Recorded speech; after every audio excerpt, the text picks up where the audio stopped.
여러분 안녕하십니까? 5년 전 오늘 태안화력발전소 비정규직 노동자 김용균 씨가 숨졌습니다. 당시 24살이었던 김 씨는 한밤중에 홀로 점검에 나섰다 석탄 운반용 컨베이어 벨트에 끼어 숨졌습니다. 이후 노동 현장의 안전 문제에 대한 사회적 논의가 시작됐고 중대재해처벌법이 만들어지는 등 지난 5년간 일부 제도적 개선이 이루어졌습니다. 그렇다면 현장은 그만큼 안전해졌을까요? 현장 노동자의 이야기를 송서영 기자가 들어봤습니다. 바다 위에 떠 있는 태양광 발전 설비입니다. 가는 밧줄에 몸을 의지하며 유지 보수를 위해 수상 발판을 건너는 작업자. 갑자기 발판 하나가 물 아래로 가라앉습니다. 이거. 그러니까 안 돼. 들어가. 네. 이거 빠져. 이곳에서 7년째 일하고 있는 김영훈 씨는 지난 여름 실제로 바다에 빠졌습니다. 그때는 거의 그냥 가슴까지 이렇게 막 몸이 잠겼었죠. 점검하고 보러 가는 와중에 육안으로 확인이 안 되니까 부표가 멀쩡한지 함정 밟은 것처럼 그냥 확 빠진 거죠. 김 씨가 일하는 발전소는 5년 전 김용균 씨가 숨진 태안화력발전소, 원청업체는 바로 한국서부발전입니다. 안전사고 위험에 대해 발전소 측은 수상 태양광 설비는 2년여 전 민원이 제기돼 정비를 마친 곳이라고 밝혔습니다. 또 2인 1조 작업의 안전수칙도 모두 손본 뒤 지키고 있다고 했습니다. 하지만 현장 노동자들의 생각은 다릅니다.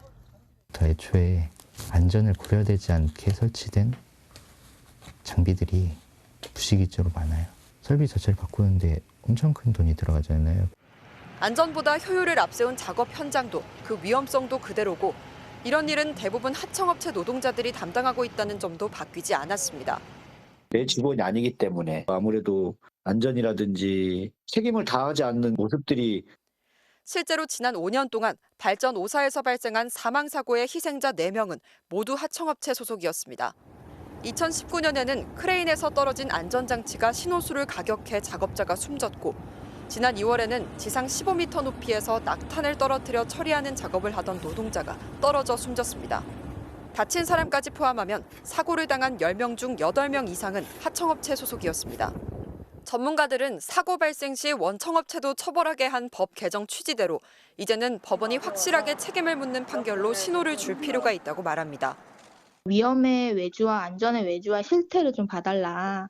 이런 판결들이 어떤 방식으로 현장에서 받아들이는지에 대해서 좀 무겁게 고려해야 된다는. 지금껏 중대재해처벌법으로 처벌받은 원청 책임자는 모두 11명, 대부분 집행유예였습니다. 하청으로 절감하는 비용만큼의 안전에 대한 책임도 지워야 근본적 변화가 가능하다는 게 노동계 요구입니다. MBC 뉴스 송서영입니다. 네, 이렇게 달라지지 않는 노동 현장의 현실을 안타까운 마음으로 지켜보고 있는 한 분을 스튜디오에 모셨습니다. 5년 전 오늘 24살의 아들 김용균 씨를 태안화력발전소에서 잃은 뒤 엄마에서 시민운동가로 달라진 삶을 살고 있는 김미숙 김용균 재단 이사장입니다. 안녕하십니까? 네, 안녕하세요. 네, 우선 김용균 씨가 떠난 지 5년이 지났습니다. 어제 추모대회도 곳곳에서 열렸는데 먼저 아들의 5주기를 맞는 어머니의 마음 어떠셨나요? 그 유족들은 추모 주기 때마다 한 달 전부터 되게 심정이 힘들거든요. 거기다가 이번에 대법원 판정까지 그 기간 안에 있어서 되게 너무 힘들었습니다. 네. 지난주 목요일 대법원 판결이 또 한 번 마음을 아프게 했을 줄 압니다. 그 원청 대표에게 김용균 씨 죽음에 책임을 물을 수 없다는 이 결론 어떻게 받아들이셨는지요? 법원이 용균이 잘못을 서부발전이 했다고 법원이 인정했는데도 불구하고 처벌하지 않겠다. 이거는 있을 수 없는 얘기라고 생각합니다. 받아들일 수 없고요. 사실 특조위가 정부 차원으로 사고 증거나 물증이나 이것을 엄청 많이 저희가 확보했고 그것을 다 증거로 제시했습니다. 그런데도 불구하고 이것을 하나도 제대로 들여다보지 않고 재판부가 판결한 것 같다는 생각이 지울 수가 없습니다. 네. 결국 대법원의 이번 판결이 김용균 씨의 죽음을 계기로 만들어진 중대재해처벌법이 존재해야 하는 이유를 확인시킨 계기가 됐다. 이래서 이 법이 존재해야 한다. 이런 평가도 나오더라고요. 네. 그 기업이 안전 예산을 짤 수 있는 권한을 가진 게 대표잖아요. 이번처럼 죄는 인정하나 처벌하지 않겠다 이러면은 아무도 이 안전을 책임지지 않으면 결국은 계속되는 죽음이 발생할 수밖에 없는 거잖아요. 네. 그렇기 때문에 이번 재판을 보더라도 정말 원청이 하청까지 안전 책임지도록 해야 된다고 저는 봅니다. 네. 김용균 씨 죽음 이후에 산업안전보건법도 바뀌었고요. 안전규제를 강화하는 쪽으로 바뀌었고 중대재해처벌법도 시행이 됐습니다. 그러면 현장의 변화는 일부 있었다고 보시는지 말씀 부탁드립니다. 사람들의 인식 변화가 가장 컸던 것 같고 그리고 보통 이런 인명 피해가 나면 개인 잘못이다. 기업들이 계속 그렇게 주장하고 왔는데 중처법 만들어지면서 이것은 기업의 산재살인이다. 이렇게 명시를 분명하게 넣은 것 같습니다. 이 중대재해처벌법을 50인 미만 사업장까지 확대하는 그 시점을 미루는 쪽으로 여야 협의가 이루어지고 있는데 이 부분은 어떻게 보시나요? 저는 그 사람의 생명을 가지고 여야가 딜을 해서 50인 미만 사업장 유예를 찬성하는 것을 보고 정말 있을 수 없는 일이다 이런 생각합니다. 지금 사고 80%가 여기 50인 미만 사업장에서 발생하고 있는데 2년 유예하면 그 80% 나는 사람들 계속 죽이겠다는 거나 마찬가지고 그리고 지금 2년 유예되고 3년 기간을 줬잖아요. 네. 그런데도 기업들이 아직 그거에 대한 준비를 안 했으면 앞으로 2년 더 준다고 해서 뭐가 달라지겠나 이런 생각밖에 안 듭니다. 네, 이사장님 말씀 여기까지 듣겠습니다. 고맙습니다. 네, 감사합니다. 여전히 일하다 죽는 노동자들이 있습니다. 경북 봉화의 대형 제련소 공장에서 설비 교체 작업을 했던 하청 노동자가 사흘 뒤 갑자기 숨져 경찰이 수사에 나섰습니다. 시신에서 고농도의 비소가 검출돼 작업 중 유독가스에 장시간 노출됐을 것으로 추정되는데 정부는 중대재해처벌법 위반 여부를 조사하고 있습니다. 엄지원 기자의 보도입니다. 경북 봉화의 석포제련소 공장입니다. 나흘 전 이곳 제련소 제1공장에서 아연 슬러지를 담은 탱크의 모터를 교체하는 작업이 이뤄졌습니다.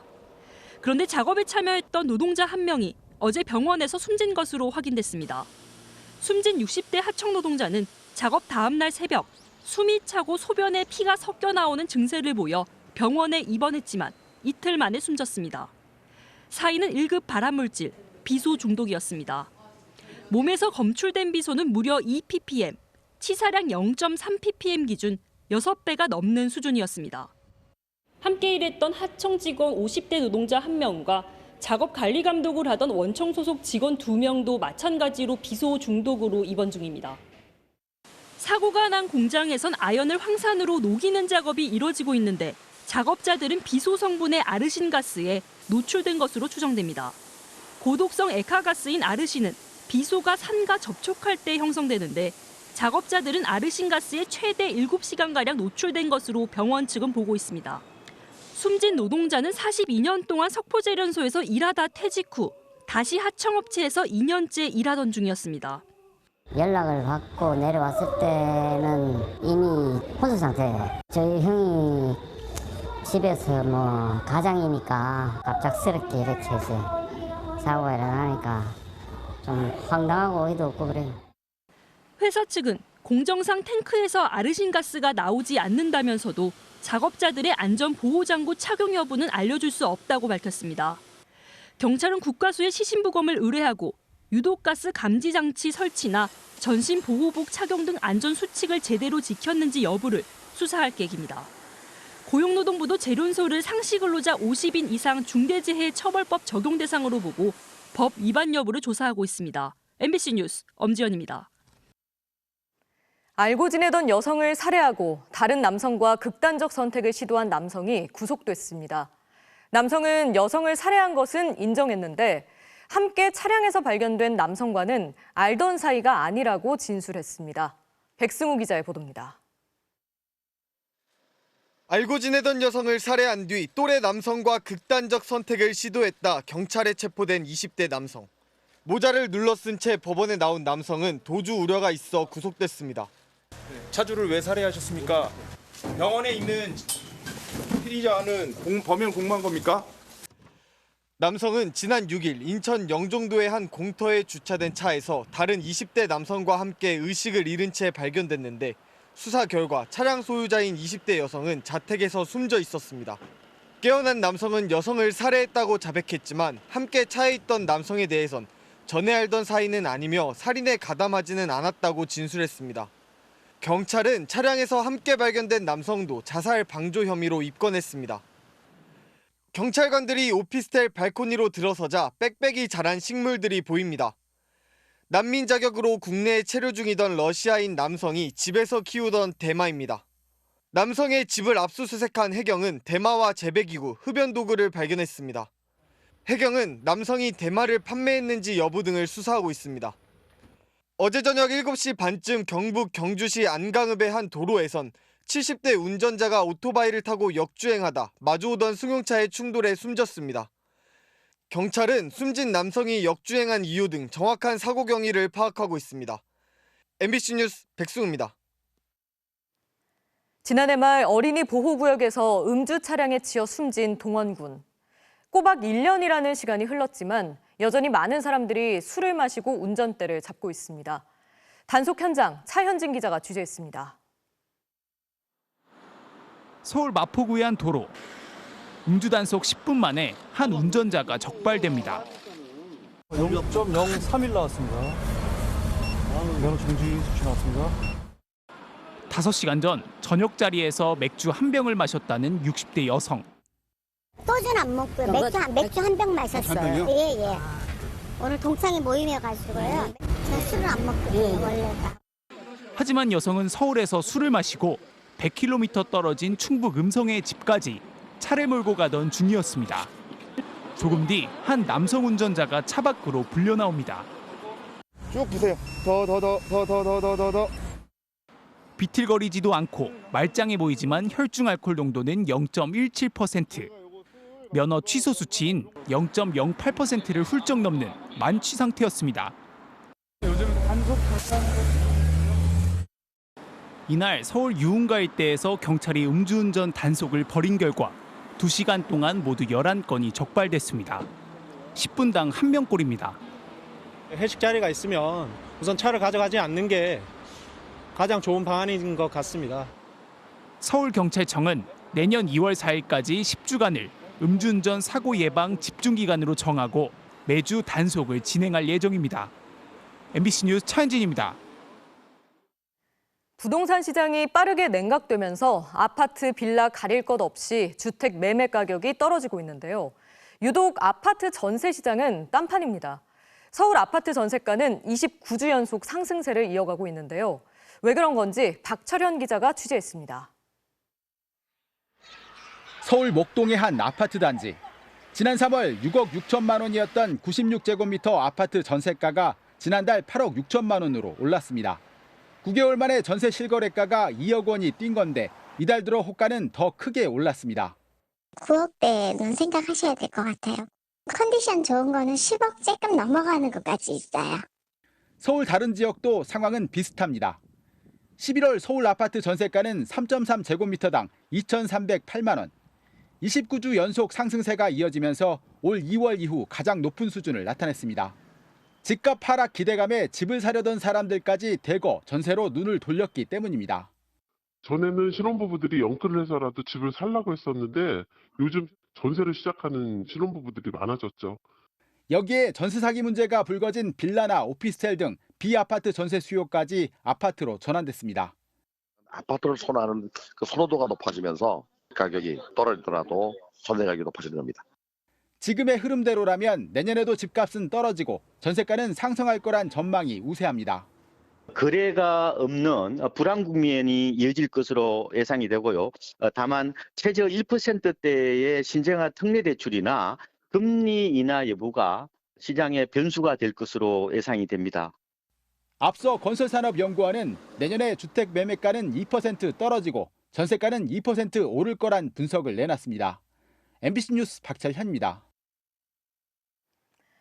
전쟁 2달째 17,700여 명이 목숨을 잃었습니다. 가자 주민들은 요행히 폭격을 피했다 해도 당장의 생존이 문제인데요.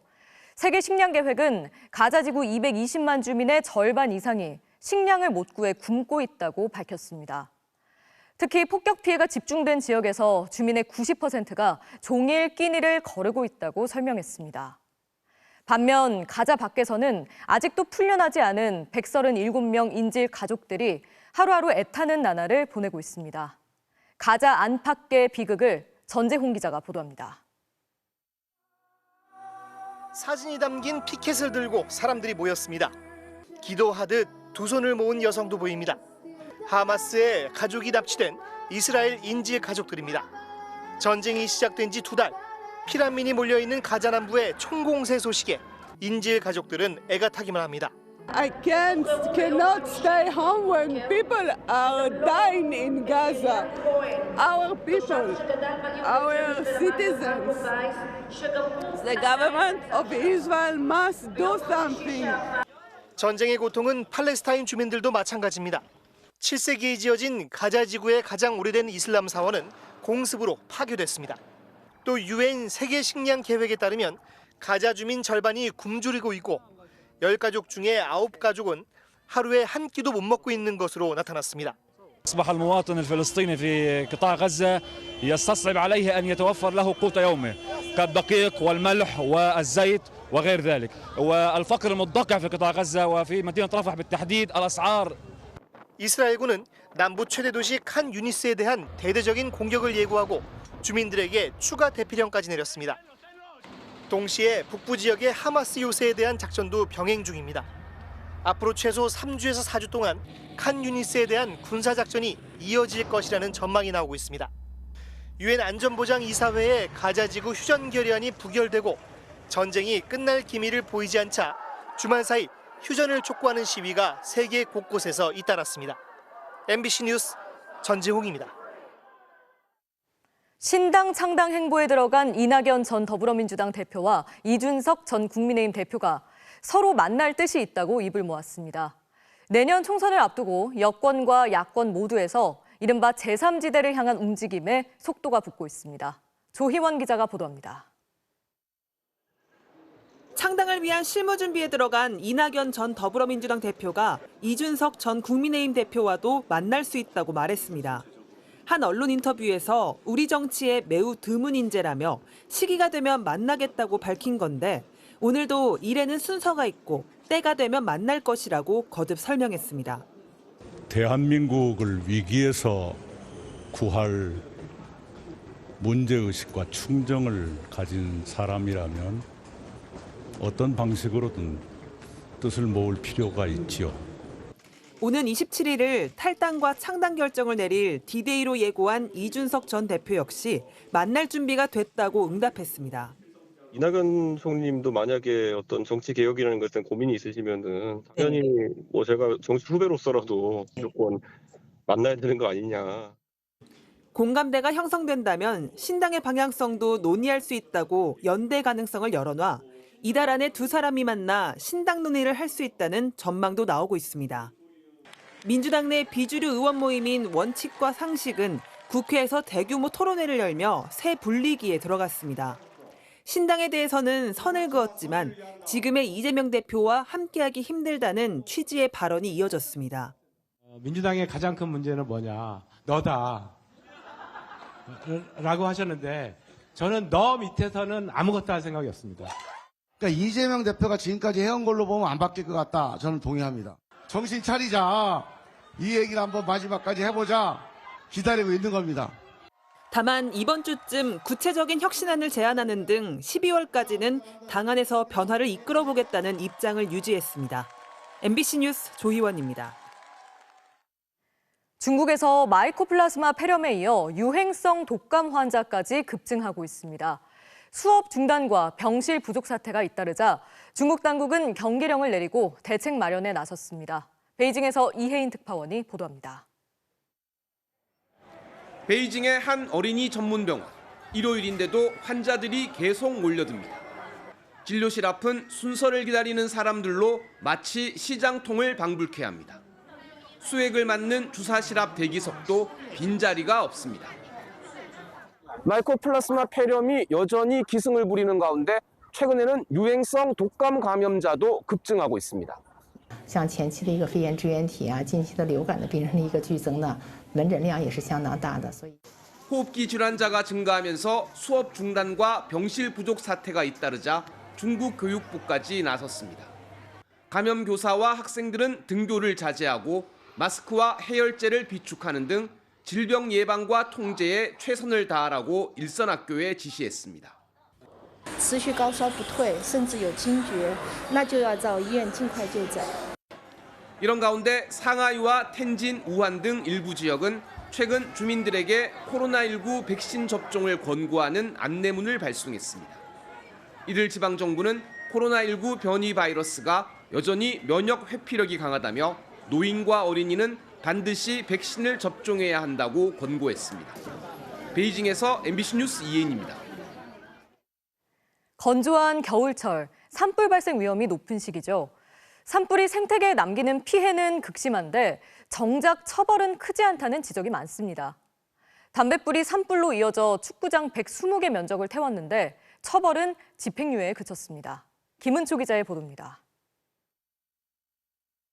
칠흑 같은 어둠 속 시뻘건 불길이 강풍을 타고 걷잡을 수 없이 타오릅니다. 지난 4월 옥천군 금북면에서 난 산불입니다. 이 불로 축구장 120개 크기의 산림 85만 제곱미터가 잿더미로 변했고 초대형 불길은 인근 마을까지 덮쳤습니다. 그 안에 내 운동기구, 뭐 찜질방 기구, 뭐 전부 다 아까운 거 쌓아놨다가 몽땅 타버렸어요. 산불은 작은 담뱃불에서 시작됐습니다. 대청 후 낚시객들이 피우고 털어낸 담배 불씨가 쌓여있던 낙엽에 옮겨붙으면서 산 전체로 번진 겁니다. 양쪽에 이렇게 넘어오더라고. 집 근처 다 타고 집만 안 써. 산불은 산림을 훼손해 생태계에 타격을 주고 회복에도 오래 걸리지만 법원은 낚시객들에게 징역 8개월에 집행유예 2년을 선고했습니다. 피해가 극심하고 회복되지 않은 점이 인정되지만 반성하고 있고 다른 처벌 전력이 없는 점을 참작했다고 밝혔습니다. 산불을 내면 최고 징역 3년이나 3천만 원의 벌금형이 가능하지만 대부분 실수라는 점을 감안해 법원은 징역형 집행유예나 적은 벌금형을 선고하고 있는 겁니다. 실제로 지난 5년간 충북에서 발생한 산불 100여 건 가운데 처벌이 이뤄진 경우는 10% 정도에 불과합니다. 그나마도 100만 원 정도의 벌금형에 그쳤습니다. 기후위기 대응 시스템 파괴라는 측면에서 더 처벌을 강화해야 된다. 산불 야기자는 산불을 진화하고 복원하는 데 드는 비용을 다 손해배상하도록. 충청북도는 타버린 나무를 모두 베고 새로 심는 복구 작업에 나설 계획이지만 다시 예전 모습을 되찾기까지는 최소 30년 이상은 걸릴 것으로 보입니다. MBC 뉴스 김우초입니다. 해외 유명 작품을 국내 배우의 우리말 공연으로 볼 수 있는 라이선스 공연. 이 라이선스 공연이 시작된 게 20여 년 전인데요. 파격적인 소재와 형식으로 23년째 롱런하는 뮤지컬이 있습니다. 그 비결, 주말에 만나는 문화앤톡 임소정 기자가 살펴봤습니다. 화려한 무대 장치도 기승전결을 따르는 전개도 없습니다. 가난, 마약, 에이즈의 신음하는 스트립 댄서, 여장을 한 드래그 퀸과 행위 예술가, 어느 하나 예사로운 캐릭터도 없습니다. 90년대 말 미국 오프 브로드웨이에 나온 뮤지컬 렌트는 파격 자체였습니다. 한국 무대에 오른 건 23년 전, 올해로 벌써 9번째 시즌을 맞습니다. 그 시절 미국에서조차 쉽게 이해받지 못했던 존재들이 국내에서 오래 사랑받은 건 무슨 이유일까요? 21년째 렌트 무대에 오르는 엔젤 역의 김호영 배우와 새내기 엔젤 조건 배우. 소재도 그렇지만 형식 자체가 여타 다른 뮤지컬들과 좀 차별적인 것들이 있죠. 각기 다른 인물들이 각자의 이야기를 각자의 다른 템포로 막 부르고 록과 R&B, 탱고의 발라드, 가스펠까지 다양한 장르의 음악만큼 다양한 인물들. 렌트에선 어느 하나가 아닌 이 모두가 주인공입니다. 모든 사람들은 내면에 또 다른 자아가 분명히 존재한다고 생각을 하기 때문에 각자의 개성이 있고 그러니까 눈치 보며 사는 게 훨씬 낭비하는 삶이지 않을까. 주어진 시간만큼 빌려 사는 세상. 내일이 없는 것처럼 사랑하며 살자는 작품의 메시지 속에서 사회적으로 억눌려온 다양성은 공감과 인정, 연대를 거쳐 모두의 이야기가 됩니다. 결국에는 사랑이고 우정, 렌트라는 작품을 통해서 또 내 삶을 또 같이 되돌아볼 수도 있고 어떤 소수자들의 이야기가 아니라 우리들의 이야기다라는 것들을 받아들여진 게 아닌가? 어느 날 무대에 이단아처럼 등장한 뮤지컬 렌트. 20여 년이 지난 지금까지도 한국 관객들을 사로잡는 건 다양성에 대한 목마름이 여전히 남아있기 때문일까요? MBC 뉴스 임소정입니다. 윤석열 대통령이 내일부터 3박 5일 일정으로 유럽에서 우리나라의 제2교역국인 네덜란드를 국빈 방문합니다. 이번 방문에서 윤 대통령은 반도체 초미세 공정에 필요한 극자외선 노광 장비를 전 세계에서 유일하게 생산하고 있는 ASML 본사를 방문하는 등 한국과 네덜란드의 반도체 협력을 강화하는 데 주력할 방침입니다. 윤 대통령은 또 헤이그에 있는 이준 열사 기념관도 찾을 예정입니다. 잠시 후 뉴스데스크에 이어 방송되는 탐사기획 스트레이트는 연이율 수천 % 고금리 수익으로 초호화 생활을 하면서 돈 갚으라고 살해 협박을 하고 나체 사진까지 요구하는 불법 대부업체 실태를 집중 취재했습니다. 합법 업체처럼 위장해 피해자를 모집하는 교묘한 수법과 신고해도 어차피 못 잡는다는 경찰 수사의 문제점도 함께 짚어봤습니다. 메이저리그 현역 최고 선수 오타니가 10년간 무려 7억 달러 역대 최고액의 LA 다저스 유니폼을 입게 됐습니다. 오타니의 다저스 데뷔전은 내년 고척돔에서 치러집니다. 전훈칠 기자입니다. 오타니의 선택은 LA 다저스였습니다. 오타니는 자신의 SNS를 통해 결정이 오래 걸려 죄송하다며 자신의 다음 팀으로 다저스를 선택했다는 메시지를 공개했습니다. Technology and science and everything they do. But the third thing, they win. And Shohei Ohtani, as we saw in the World Baseball Classic this year, loves winning. 계약 규모는 10년간 7억 달러, 우리 돈 약 9,200억 원. CBS는 오타니의 계약이 북미 스포츠 역대 최고의 기록이고 메시와 호날두의 최근 단연 계약도 능가한다고 전했습니다. 불가능으로 여긴 투타 겸업을 해내면서 신인왕과 두 차례 MVP를 차지해 역대 최고 선수 반열에 오른 오타니. WBC에서 던진 스위퍼 하나에 야구계가 들썩일 만큼 현대 야구의 상징 그 자체입니다.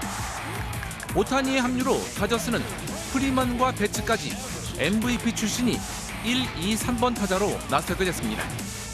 반면 전 소속팀 LA 에인절스는 홈구장의 오타니 벽화를 서둘러 제거해 대조를 이뤘습니다. 오타니의 다저스 데뷔전은 내년 서울에서 열립니다.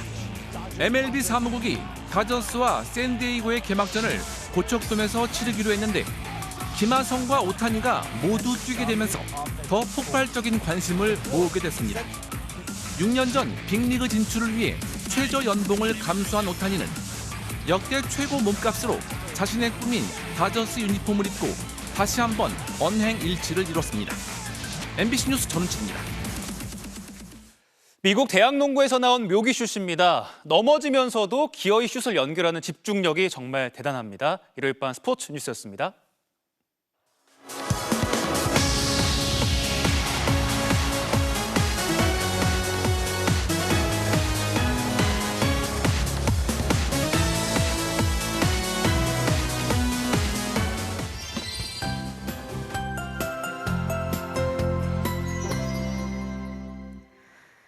오늘도 포근한 날씨가 이어졌습니다. 내일부터는 전국에 겨울비가 흠뻑 내릴 텐데요.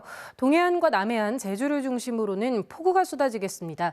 제주 산지에는 최고 150mm 이상, 영동과 경북 북부 해안가에는 최고 100에서 120mm 이상의 물폭탄이 떨어지겠고요. 수도권을 비롯한 그 밖의 내륙 대부분 지역에서도 겨울비치고는 꽤나 많은 양의 비가 내리겠습니다. 기온이 낮은 강원 산지를 중심으로는 폭설이 쏟아지겠습니다. 강원 북부 산지에는 최고 30cm 이상, 강원 중부 산지에는 최고 10cm 이상의 많은 눈이 내리면서 이들 지역에는 대설특보가 내려질 가능성이 있습니다. 전국적으로 바람까지 강할 텐데요. 특히 대부분 해안가와 제주를 중심으로는 순간적으로 시속 70에서 90km 이상의 돌풍이 불겠습니다. 내일 비와 눈이 내리는 지역에서는 도로 살얼음이 만들어질 수 있어 주의하셔야겠습니다. 내일 아침 서울의 최저 기온 9도, 대구가 11도가 예상되고 한낮 기온은 서울이 10도, 광주가 16도 안팎을 보이겠습니다. 주 후반에 전국에 또 한 차례 비가 온 뒤 찬 공기가 내려와 급격히 추워지겠습니다. 날씨였습니다. 12월 10일 일요일 뉴스데스크 여기서 마칩니다. 저는 다음 주말에 다시 찾아뵙겠습니다. 고맙습니다.